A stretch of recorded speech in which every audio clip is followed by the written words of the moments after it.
Topic है हमारा thermodynamics.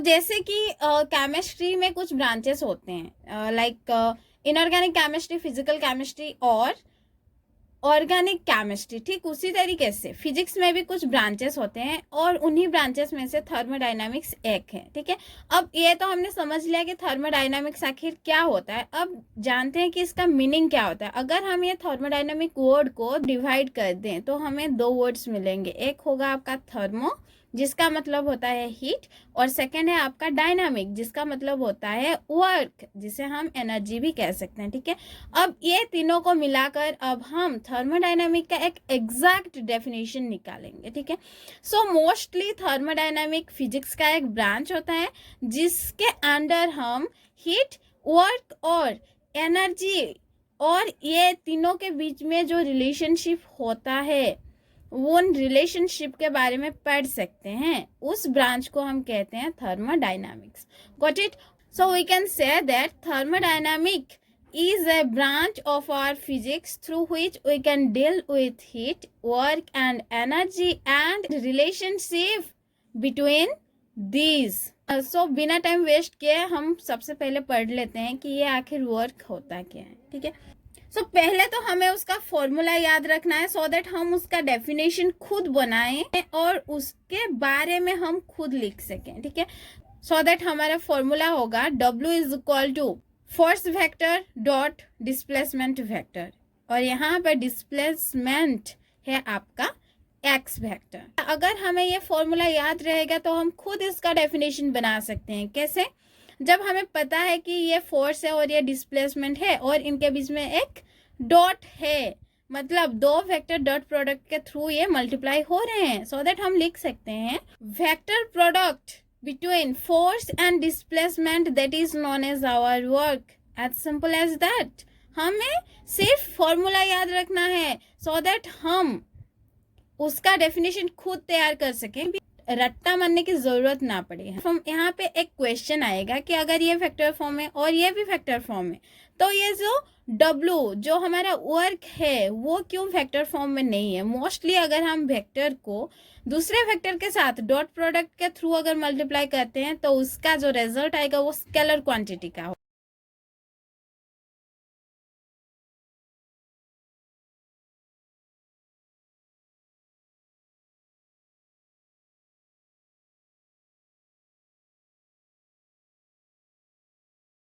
Suppose हमारा ये जो डिस्प्लेसमेंट है जो x है, अगर वो स्मॉल हो जाए तो हमारा वर्क डन भी स्मॉल हो जाएगा।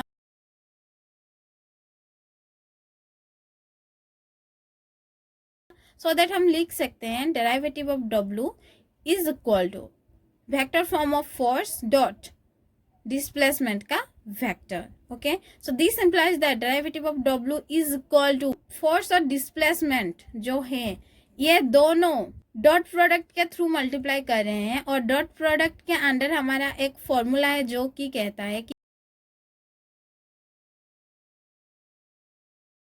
magnitude of a vector dot magnitude of b vector multiply cos theta, so that यही फॉर्मूला हमें यहाँ भी अप्लाई करना है so that we get force vector का मैग्नीट्यूड मल्टीप्लाई डिस्प्लेसमेंट वेक्टर का magnitude multiply cos theta, so that हम लिख सकते हैं small work done is equal to F, क्योंकि मैग्नीट्यूड और ये जो वेक्टर दोनों एक साथ उठ गया, सो दैट हमारा ये आएगा एफ मल्टीप्लाई, यहाँ पे भी वेक्टर और मैग्नीट्यूड उठ जाएगा, सो दैट यहाँ पे आएगा आपका D x multiply cos theta.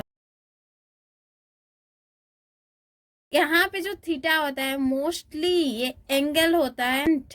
Force और डिस्प्लेसमेंट के बीच में जो एंगल फॉर्म्ड होता है उसे हम कहते हैं यहाँ पर theta. Now we are going to study about types of work on the basis of angle which is mostly formed between force and displacement. Okay, so that हम यहाँ पे क्या करेंगे, जो small work done का जो फॉर्मूला हमने निकाला था उस फॉर्मूला पे हमें थीटा का वैल्यू अप्लाई करना है।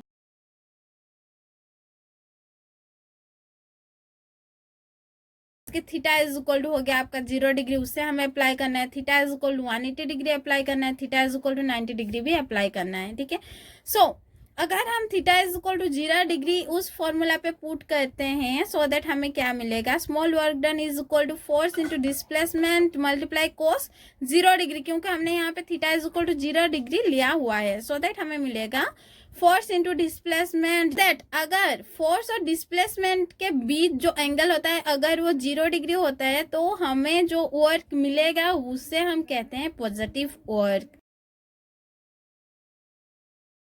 Got it. ठीक उसी तरीके से अगर हम theta is equal to 180 degree apply करते हैं उस वाले फॉर्मूला पे तो हमें मिलेगा small work done is equal to force into displacement multiply cos 180 degree, और हमें पता है कि कॉस 180 डिग्री का वैल्यू होता है -1, सो दैट हमें मिलेगा small work done is equal to negative force into displacement.